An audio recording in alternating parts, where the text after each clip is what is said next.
Desde 2018 comenzaron a salir a la luz los primeros resultados de ADN y de los tipos sanguíneos practicados sobre los cráneos elongados naturales de Paracas, Perú. Es decir, aquellos que no son producto de la deformación craneal artificial practicada entre ciertos estratos sociales de la región. Los estudios fueron llevados a cabo por solicitud del investigador, biólogo y escritor de origen canadiense Bryan Foerster y algunos otros especialistas involucrados, entre los que destaca el escritor L.A. Marzulli, quienes han estado investigando las momias de Paracas con cráneos elongados, las cuales presentan evidentes anomalías anatómicas y biológicas. Desde entonces se han realizado actualizaciones periódicas a través de publicaciones en la red conforme se van presentando nuevos resultados genéticos e incluso se realizan nuevos descubrimientos de este tipo de especímenes, entre comillas, los cuales no han sido pocos como podría pensarse en esta región del planeta. Es obvio que, aún sin haber siquiera realizado análisis genéticos sobre estos, los especialistas médicos que los han analizado durante sus visitas en los pocos museos y lugares en Perú que los exhiben al público general, han sido capaces de identificar las patentes anomalías en este tipo de cráneos y momias exhibidas. Un volumen hasta un 25% superior al de un cráneo normal, 50% más pesados, ausencia de sutura sagital, huesos extra en el ensamble craneal, perforaciones de foraminas extra en el cráneo y en lugares donde no deberían localizarse, cuencas oculares hasta 50% más grandes y menos profundas, ensamble de la vértebra del cuello más atrasada, cabello rojizo café natural 30% más delgado, ondulado e increíblemente bien conservado. Por supuesto, un cráneo demasiado elongado, cónico y con una protuberancia frontal muy evidente.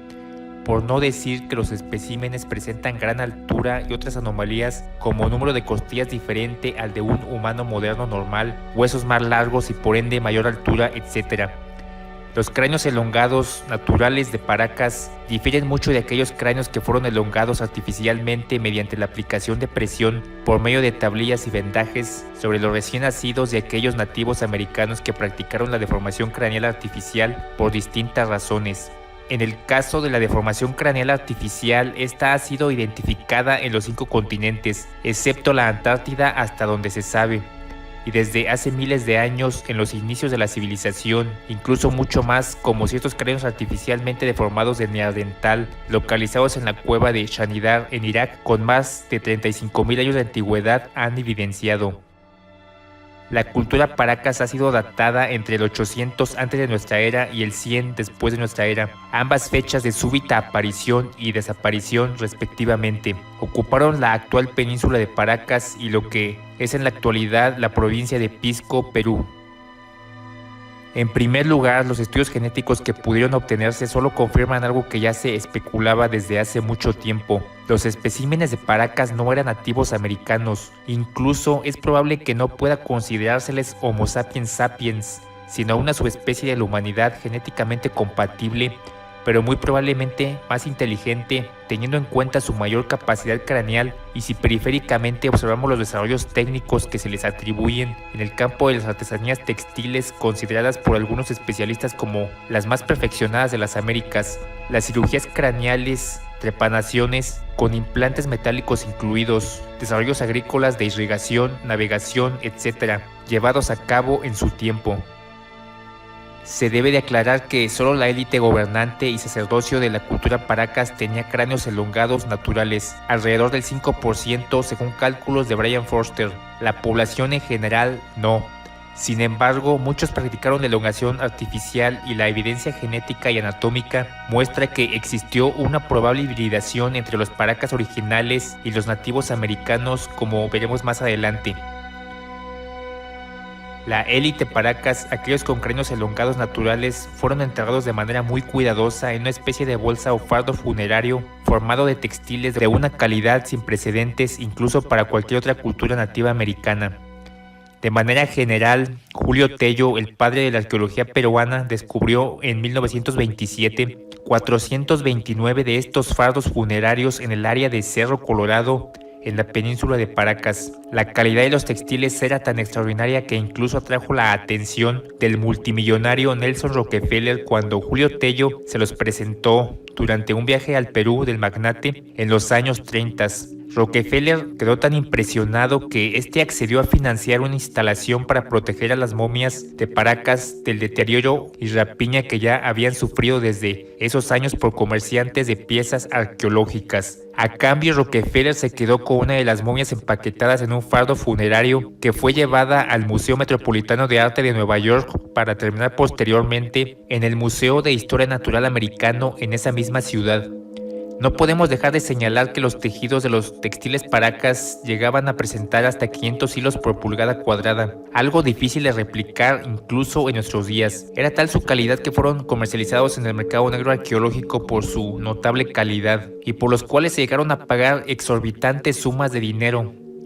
A los Paracas se les atribuye también el haber creado los primeros trazos de las líneas de Nazca desde el 500 antes de nuestra era, que fueron completadas por la cultura Nazca tras la desaparición de los Paracas hacia el año 100 después de nuestra era. Hasta 2020 se han realizado pruebas a 18 restos de individuos con cráneos elongados por el investigador Brian Forster, debido entre otras cosas a la dificultad para obtener los permisos del gobierno y museos para llevarlos a cabo, y de los cuales solo fue posible obtener resultados de 12 debido a que el resto presentaba una enorme degradación de su ADN debido a su antigüedad, más de 2000 años. Las pruebas fueron realizadas por los laboratorios de la Universidad de Lakehead, Canadá, la Universidad de California, la UCLA, y un tercer laboratorio que declaró que no pudo arrojar resultados debido al deterioro de las muestras de ADN que se le proporcionaron. Antes de presentar los resultados genéticos practicados sobre los especímenes de cráneos elongados de Paracas, tenemos que contextualizar algunos conceptos. Se tiene que remarcar que lo que se llevó a cabo fueron pruebas de ADN mitocondrial, ADN-MT, no de ADN nuclear, debido a que las últimas fueron imposibles de realizar debido a la fragmentación y deterioro de este último debido al paso del tiempo de las momias de Paracas estudiadas. El problema del ADN mitocondrial es que solo se hereda de la madre, a diferencia del ADN nuclear, que proporciona resultados sobre ambos progenitores. Por lo tanto, el ADN mitocondrial solo puede usarse para determinar el linaje materno en un individuo o grupo y no puede usarse para determinar el linaje paterno. Le preguntamos a Brian Forster vía correo electrónico si confirmaba el hecho de que solo se han realizado pruebas de ADN mitocondrial y si no fueron posibles realizar las pruebas de ADN nuclear, a lo que nos respondió con un escueto: el ADN nuclear está supuestamente siendo probado ahora. Más adelante nos contestó: se encuentra en marcha. Probablemente se refiere a que en el pasado los laboratorios no han podido o no han querido, según los involucrados, analizar el ADN nuclear debido al deterioro de este. El ADN nuclear se deteriora mucho más rápido que el ADN mitocondrial y los laboratorios tampoco quieren involucrarse en una controversia por los resultados que muy probablemente pudieran obtenerse. Por lo tanto, se continúa en la búsqueda de un espécimen de Paracas en mejor estado de preservación para realizar esta prueba. Sin embargo, se siguen haciendo estudios e intentos al respecto. También hay que decir que inexplicablemente no se han realizado, en la gran mayoría de los casos, pruebas de radiocarbono para datar los cráneos de Paracas por parte de las instituciones arqueológicas o de investigación gubernamentales del Perú. Esto hasta donde se sabe. Para dar una mayor perspectiva de los resultados hechos sobre los individuos con cráneos elongados de Paracas, tenemos que saber que el tipo sanguíneo O positivo es, salvo algunas excepciones, totalmente dominante entre los nativos americanos de Norte y Sudamérica. De hecho, se sabe, por ejemplo, que los antiguos incas eran virtualmente 100% O positivo. Incluso los pueblos nativos del Perú son, aún hoy después de la llegada de los españoles, en un 99% O positivos. Ahora bien, curiosamente los resultados arrojados por los laboratorios no fueron capaces o no quisieron determinar si las muestras enviadas eran del grupo RH positivo o negativo, lo que habría sido muy esclarecedor, que hubiera proporcionado verdaderos elementos para identificar con mayor precisión los orígenes de los cráneos elongados de Paracas. Algo que casi nadie sabe es que tan temprano como la década de los 70 se llevaron a cabo pruebas para determinar el grupo sanguíneo de las momias de Paracas. Este reporte fue removido del registro académico por razones inexplicables, según Brian Forster. Sin embargo, este pudo hacerse con una de las copias en la que se detallan las pruebas practicadas sobre muestras de restos de varios especímenes con cráneos elongados, los cuales arrojaron 43% grupo sanguíneo O, 28.5% del tipo A, 7.1% del grupo B y 21.4% del grupo AB. En el estudio no se especifica si son RH negativo o positivo. El tipo sanguíneo O es de tipo nativo americano y es posible que la muestra fuera obtenida de un individuo con deformación craneal artificial o un espécimen híbrido o mezcla de un espécimen Paracas con cráneo elongado natural y un nativo americano, hibridación de la cual existen evidencias. Sin embargo, los tipos sanguíneos A, B y B no tienen nada que ver con la de los nativos americanos y están más bien emparentados con individuos de algunas regiones de Europa y Asia. En el caso de los tipos sanguíneos AB positivo y negativo, estos son muy raros, en especial este último. Este tipo sanguíneo, por ejemplo, tiene relativamente alta frecuencia entre el misterioso grupo étnico Ainu de Japón con 18%, nativos de Japón y Corea 10%, los gitanos 10%, los tártaros de Siberia 13% y en menor grado ciertas etnias chinas, nativos de Turquía y Ucrania en el Mar Negro. El grupo sanguíneo B está más presente en el sureste de Asia, mientras que el tipo A es mucho más común en Europa Central y Escandinavia. Los resultados obtenidos por Brian Forster son similares a los del estudio realizado en los años 70. Más del 40% del tipo sanguíneo O, un 28% del tipo A, un 7% del tipo B y de manera incomprensible 21% del tipo AB. Nuevamente, los grupos sanguíneos A, B y mucho menos el AB se encontraban entre los nativos americanos antes de la colonización europea y aún en nuestros días son relativamente muy poco frecuentes después de la llegada de los europeos. Los resultados de los estudios de ADN mitocondrial practicados sobre las momias de Paracas resultaron de igual forma desconcertantes. Entre los nativos americanos originales solo estaban presentes 4 halogrupos mitocondriales, A, B, C y D.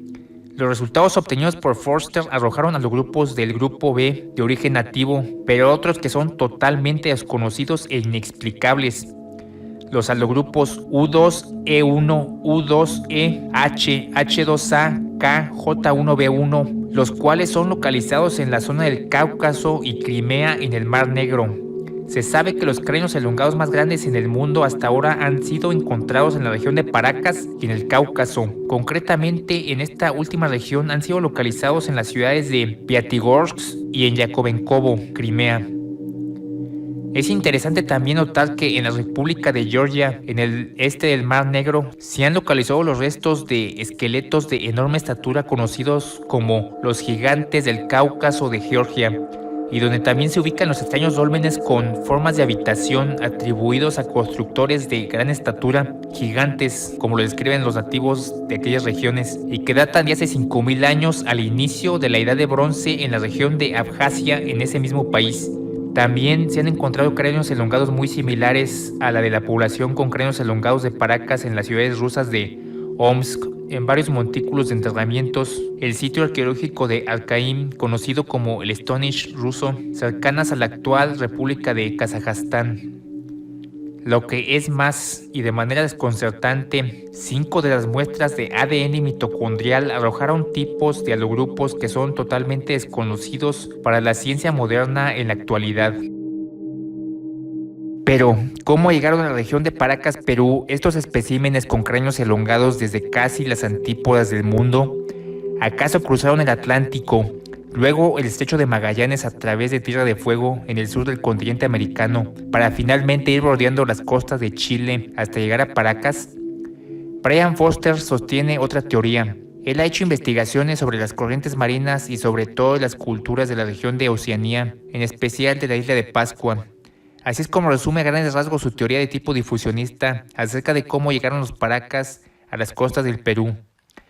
Mi teoría es que existió una subespecie humana a la que vamos a estar eventualmente llamando Homo sapiens sapiens Paracas, que habitó entre los mares Negro y Caspio, región del Cáucaso. Ellos fueron invadidos por alguna población hostil desconocida y fueron forzados a huir. Al estudiar los vientos y corrientes oceánicas he sido capaz de llegar al siguiente concepto. Ellos se movieron hacia el sur hasta llegar al Golfo Pérsico y luego se embarcaron hacia Oriente. Una vez que dejaron esa área en embarcaciones o cualquier tipo de transporte marítimo utilizado por ellos, fueron llevados por las corrientes prevalecientes que los condujeron hacia el este en el Océano Pacífico. En el curso de un periodo de tiempo, tal vez decenas o cientos de años, comenzaron a mezclarse con poblaciones del Pacífico, y eso es la probable causa de las complicadas lecturas de los tipos sanguíneos entre los paracas. Eso podría dar explicación a los cráneos elongados y restos de personas con cabello rojo del periodo prepolinesio encontrados en Tahití, Hawái y la isla de Pascua. Entonces se establecieron en la anteriormente citada Tahití, ubicada al sur del Pacífico. De ahí fueron capaces de embarcarse hacia Nueva Zelanda y una vez llegados a esa parte del mundo, tomaron la corriente marítima de Humboldt que los llevó hasta las costas de Sudamérica. Ahí se establecieron en la bahía más grande del Perú, Paracas, tal vez debido a que en épocas remotas esa región estaba prácticamente deshabitada y presentaba abundancia de recursos marítimos alimenticios y un gran potencial agrícola. Al paso del tiempo, sin embargo, la población con cráneos elongados naturales llegada a la península de Paracas comenzó a mezclarse con la población nativa por una u otra razón, ya sea por los nuevos lazos culturales establecidos o simplemente por un proceso natural, lo que diversificó su legado genético. Al paso del tiempo, las características únicas de los paracas, tales como los cráneos elongados, color de piel y cabello, etc., comenzaron a menguar, lo que probablemente dio inicio a un proceso cultural de deformación craneal artificial entre la población, a fin de mantener su apariencia especial original, que sin embargo fue mantenida casi intacta pero en menor grado entre las élites de la población. Allí vivieron en relativa paz entre el 900 antes de nuestra era y el 100 después de nuestra era, cuando las tribus Topara, sus antecesores de los Nazca, los invadieron. La arqueología oficial cree que este proceso de intervención de las tribus Toparas llegadas por el norte de Paracas fue un proceso de asimilación más o menos pacífico que dio como resultado un nuevo grupo cultural, los Nazcas. Sin embargo, Brian Foster presenta fuerte evidencia de que fue todo lo contrario. En su lugar, fue un acontecimiento violento causado por la migración de los Topara que se desplazaban de su territorio original debido a una fuerte sequía hacia el año 100 después de nuestra era. Foster propone que la élite de Paracas, principalmente personas con cráneos elongados y cabello rojizo, llegó a ser el blanco de un exterminio por distintas razones. En sus investigaciones, Foster y el director del Museo de Paracas, Juan Navarro, han localizado en las cercanías del Cementerio Real de Camacho, al norte de la ciudad de Pisco, unos 15 kilómetros al norte de la península de Paracas, los restos de un enterramiento en masa en el cual se encontraban al menos 50 cráneos elongados artificialmente y que presentaban signos de traumatismo causados por heridas, al lado de huesos rotos que se hallaban esparcidos, lo que podría evidenciar un probable genocidio. Hay que señalar adicionalmente que las tribus invasoras Topara nunca practicaron la deformación craneal artificial. Foster sostiene que la élite de Paracas y varias de sus poblaciones que vivían a lo largo de una franja que se extendía hasta 250 kilómetros más hacia el sur, en Nazca, fue capaz de huir de este genocidio perpetrado por los Topara, llegando hasta Cusco, más hacia el oriente. Foster llega a especular también que al paso de los siglos, los paracas de cráneos elongados pudieron llegar a ser parte de la línea sanguínea real inca. El lenguaje inca era el quechua, runa simi, pero su élite tenía un lenguaje secreto conocido como capac simi, lenguaje real, el cual se cree que deriva de un lenguaje más antiguo conocido como puquina, el cual se hablaba entre algunos grupos étnicos de las inmediaciones del lago Titicaca y el norte de Chile, y el cual se ha llegado a asociar con los Tiahuanacu. También, curiosamente, se ha especulado que el puquina era el lenguaje original de los paracas. Se dice que cuando los españoles llegaron al Perú, Francisco Pizarro, el líder de los conquistadores, preguntó acerca de quiénes eran unos nativos de piel clara y cabello rojizo que encontró a su paso, a lo que los incas replicaron que eran los últimos descendientes de los Viracocha, la raza divina de hombres barbados blancos que habían traído la civilización a aquella región. El al principio citado investigador y escritor Eley Marzulli sostiene una curiosa hipótesis acerca de que los cráneos elongados de Paracas fueron ni más ni menos que miembros descendientes de las tribus de susitas, emitas, refaitas, etc., que huyeron de la conquista hebrea de Palestina después de su éxodo de estos desde Egipto, y los cuales la Biblia describe como hombres de gran estatura, gigantes. Esta explicación necesita mayor fundamento y evidencias, pero la mencionamos aquí como una teoría alternativa que ha sido relativamente difundida. Los escépticos declaran que las pruebas de ADN practicadas pudieron haber sufrido alguna clase de contaminación al usar, por ejemplo, agua no certificada libre de ADN o algún otro tipo de transmisión de ADN durante el transporte y manipulación, pero en todo caso, ¿cómo explicar las similitudes entre las pruebas sanguíneas realizadas en los años 70 con aquellas llevadas a cabo por Bryan Foerster entre 2015 y 2018? Y más aún, ¿cómo explicar las innegables anomalías biológicas y anatómicas identificadas en los cráneos elongados y restos de las momias de Paracas? Adicionalmente, este tipo de divergencias biológicas de especímenes de gran altura y cráneos elongados han sido localizados en varias partes del mundo, no solamente en la región de Paracas y, por cierto, en lugares donde existen dólmenes y megalitos de enorme peso, gran precisión técnica y con una evidente orientación astronómica. Entre las principales anomalías de los cráneos naturales de los especímenes de Paracas tenemos las siguientes. Número 1. Las cuencas de los ojos de los cráneos de los Paracas son mucho más grandes, hasta 50%, que las de una persona normal. Son más verticales que horizontales y en muchos casos las cuencas son menos profundas. Incluso un doctor de nombre Alcides Vargas, que ha examinado los restos de uno de los especímenes, concluye que los ojos de los Paracas debieron sobresalir más de lo normal. Número 2. Carencia de sutura sagital. Sin entrar en detalles técnicos, a grandes rasgos, la parte superior del cráneo de una persona común se asemeja a un ensamble que está dividido en tres partes. Es decir, la parte frontal es continua y está separada de la parte trasera del cráneo por una unión llamada sutura coronal. La parte trasera está dividida en dos por una unión conocida como sutura sagital. La sutura sagital conecta los dos huesos parietales del cráneo, los hemisferios izquierdo y derecho. Los cráneos elongados de Paracas carecen por completo de la sutura sagital, lo que ha dejado perplejos a los especialistas médicos que los han examinado. Algunos la han clasificado como una anomalía de tipo evolutivo. Ahora bien, también se han identificado varios cráneos elongados artificiales con esta falta de sutura. Tienen un volumen craneal similar al de una persona común, pero también carecen de sutura sagital, lo que ha sugerido a los especialistas un proceso de hibridación entre habitantes con cráneos elongados naturales y personas nativas comunes. Número 3. Otra característica única pasada por alto frecuentemente de los cráneos elongados naturales de Paracas es que la parte trasera del cráneo, en donde debería pasar la sutura sagital, está separada en pequeños huesos como rompecabezas. En una persona normal esta condición es relativamente poco frecuente. Se presenta en la sutura sagital y en la sutura coronaria. Este ensamble de huesos extras se conoce como huesos hormianos. El hueso hormiano más grande de este ensamble se conoce como lambda, y también ha sido conocido como hueso inca o sincay, debido a que se ha presentado con una frecuencia relativamente alta en varias momias encontradas en Perú.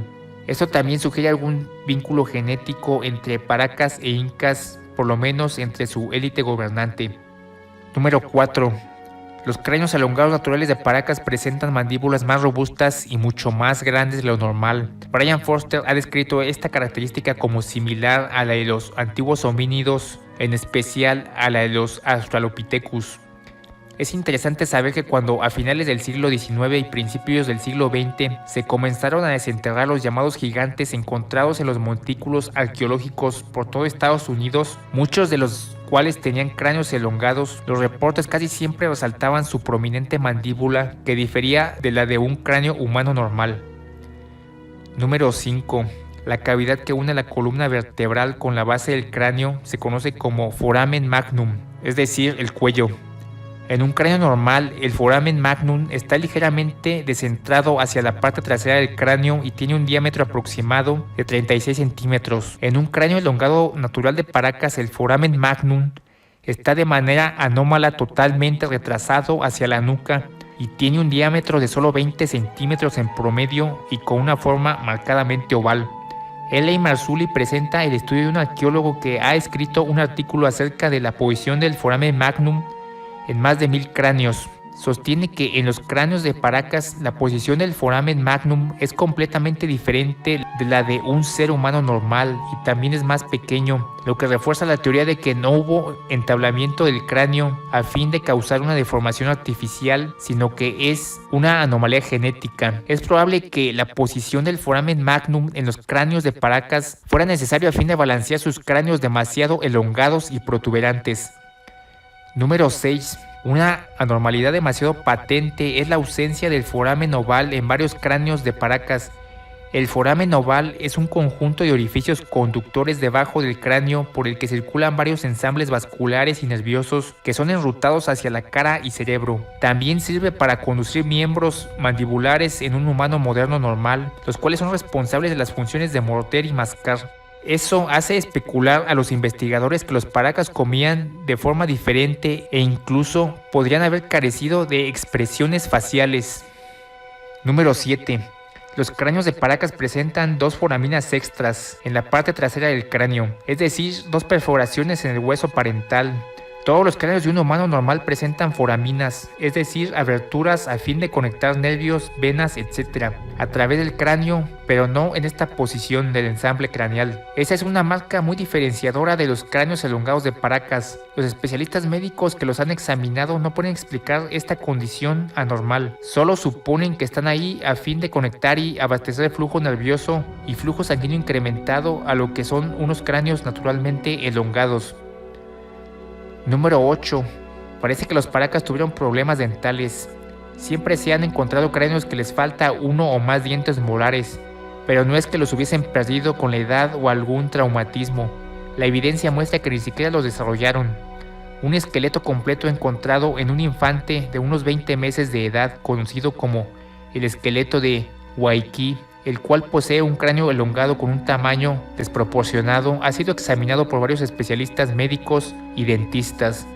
Sus dientes parecen los de un adulto y no hay evidencia de que hubiese desarrollado lo que se conoce comúnmente como dientes de leche o dientes de bebé. Por cierto, su volumen craneal es 50% más grande que el de un infante normal de su edad. Número 9. El cabello de los cráneos elongados de Paracas es rojizo café. Es de tipo ondulado, 30% más delgado que el de los nativos americanos. Ese color no es el resultado ni de la oxidación o degradación debido al paso del tiempo. Su sección transversal es ovalada a diferencia de los nativos americanos, que es redonda. Se especula fuertemente que tenían la piel y ojos claros. En la parte sur de la bahía de Paracas hay incluso un poblado entero de alojamientos subterráneos que es atribuido como perteneciente a la nobleza Paracas, lo que ha llevado a pensar a algunos estudiosos de esta cultura, como el mismo Brian Forster, que les servía para proteger su piel demasiado sensible del clima cálido de la región.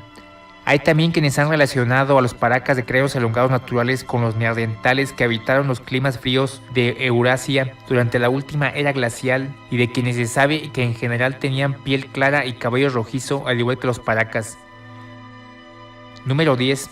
Los cráneos de Paracas presentan un arco cigomático, huesos de los pómulos muy pronunciado, entre otras varias características. Muchas otras anomalías se han identificado entre los especímenes de Paracas como huesos más largos o diferente número de huesos en el ensamble óseo. El paradigma oficial declara que solo existe una especie humana con ligeras variaciones y que el humano moderno evolucionó de una manera más o menos lineal a partir de un ancestro común al que la teoría de la evolución llama Eva mitocondrial, misma que apareció en África Oriental hace unos 200.000 años. Sin embargo, es difícil explicar cómo nuestros primos neandertales o los Cro-Magnon tenían una mayor capacidad craneal y más aún el cómo desaparecieron de manera repentina solo dejando ciertas trazas genéticas que se pueden rastrear en el hombre moderno.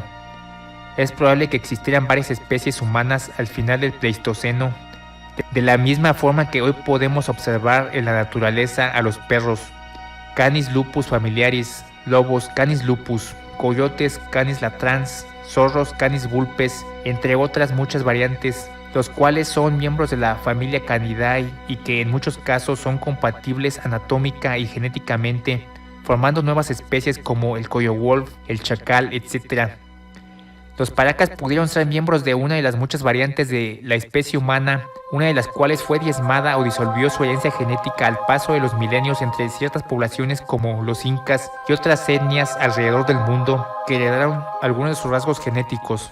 Tal vez los cráneos elongados llegaron a desarrollar una tecnología superior y terminaron por acaparar puestos gobernantes, la realeza y el sacerdocio, lo que provocó que las poblaciones menos evolucionadas técnicamente hablando los observaran con asombro y reverencia e intentaran imitar sus marcadas características anatómicas, en especial la de sus cráneos elongados, lo cual explicaría la gran difusión de la deformación craneal artificial por todos los continentes y en tan variadas culturas.